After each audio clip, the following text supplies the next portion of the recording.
की इस पावन संगत में आपका हार्दिक स्वागत और अभिनंदन।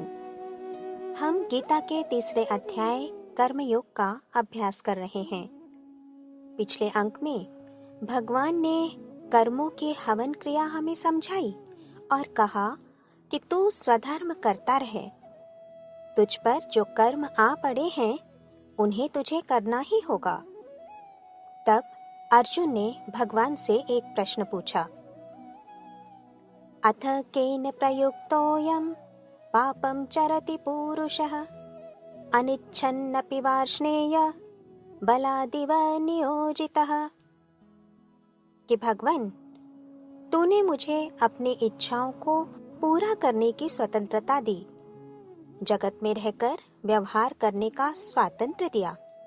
इसलिए ही तो मैं जो चाहता हूँ करता हूँ।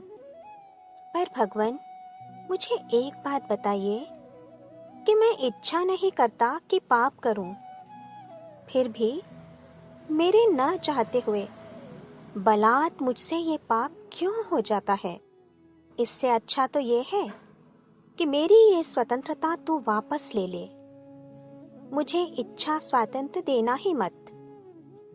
अब भगवान उत्तर देते हैं, काम एष क्रोध एष रजोगुण समुद्भव महाशनो महापाप्मा विद्येनमिह वैरिणम्। कि ये सब काम करता है अर्जुन। यही काम बाद में क्रोध का रूप धारण करता है। यही तो संसार का सर्वभक्षी शत्रु है। भगवान अर्जुन से कहते हैं कि तू पाप से डरता है ना अर्जुन, पर पाप तो तुझ में घुसा ही हुआ है। भक्त ने पूछा, कौन सा पाप भगवान? भगवान बोले, मैं बताता हूँ। बुद्धि मेरी है, ये जो तू समझता है ये पहला पाप। फिर वो बुद्धि मन के नियंत्रण में चली गई, ये दूसरा पाप। फिर मन को इंद्रियां खींचने लगी, ये तीसरा पाप। और जो इंद्रियां चैतन्य रूप हैं, उन इंद्रियों को जड़ विषय खींचने लगे, ये चौथा पाप। अर्जुन, मेरी बुद्धि ऐसा कहकर इसमें ही तो पाप का बीज तूने बोया है। शास्त्री जी इसे समझाते हुए कहते हैं कि मुझे पसंद नहीं, मुझे स्वीकार नहीं। मनुष्य बड़ी सहजता से ऐसा कहता है, फिर वो व्यवहार में ऐसा कहे तब भी ठीक है, लेकिन वो तो ईश्वर से भी कहता है कि मुझे फला वस्तु दे, तब मैं सत्यनारायण की कथा करूंगा या फिर तेरे मंदिर में भंडारा कराऊंगा। इसका अर्थ तो ये हुआ ना कि मुझे मेरे सुख की, मेरे कल्याण की पूरी समझ है। शास्त्री जी ने यहाँ कहा है, यही तो बौद्धिक उद्धटता है।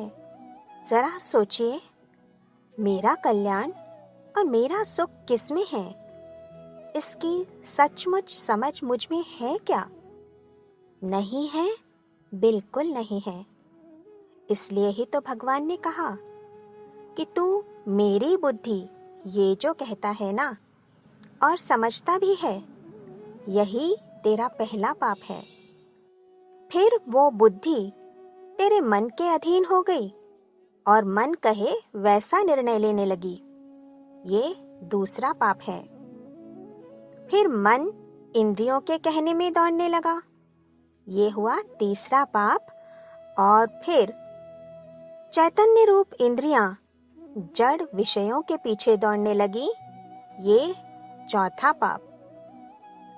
तेरे शरीर में सारी अव्यवस्था फैल गई है अर्जुन, क्योंकि जो बुद्धि स्वतंत्र सत्ताधीश थी, उसे मन, इंद्रियां और विषय जो भी कहें उस पर चुपचाप हस्ताक्षर करनी पड़ती है।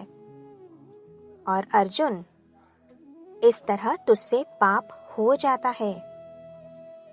इसलिए भगवान कहते हैं कि शरीर में ये जो अव्यवस्था फैली है ना, और जो क्रम उल्टा हो गया है उसे सीधा कर, तब पाप नहीं होगा।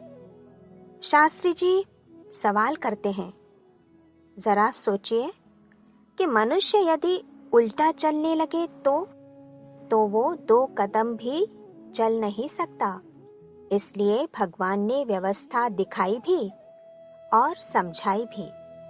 एवं बुद्धे परम बुद्ध्वा संस्तभ्यात्मानमात्मना जहि शत्रुं महाबाहो कामरूपम दुरासदम। कि बुद्धि से परे जो सूक्ष्म तत्व है उसे तू अपनी बुद्धि सौंप दे, तो जीवन की सब बातें ठीक हो जाएंगी। बुद्धि के नियंत्रण में मन रहे अर्जुन, और इस उन्नत मन का कहा करने वाली इंद्रियां हों।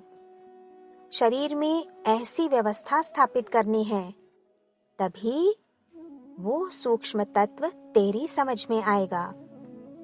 तुझे इंद्रियों का दमन करना होगा, मन का निग्रह करना होगा, और तब बुद्धि स्थिर रहेगी, और तभी पाप भी नहीं होगा, और तभी तू उस सूक्ष्म तत्व को समझ पाएगा। भगवान ने आगे कहा कि ध्यान रखना अर्जुन, तू उस तत्व को बुद्धि से ही समझ सकेगा। ऐसा कहकर भगवान ने ये अध्याय समाप्त किया है। तो आइए इसे नमस्कार करते हैं और अपने जीवन में कर्मयोग सिद्ध करने का प्रयास करते हैं। जय श्री कृष्ण।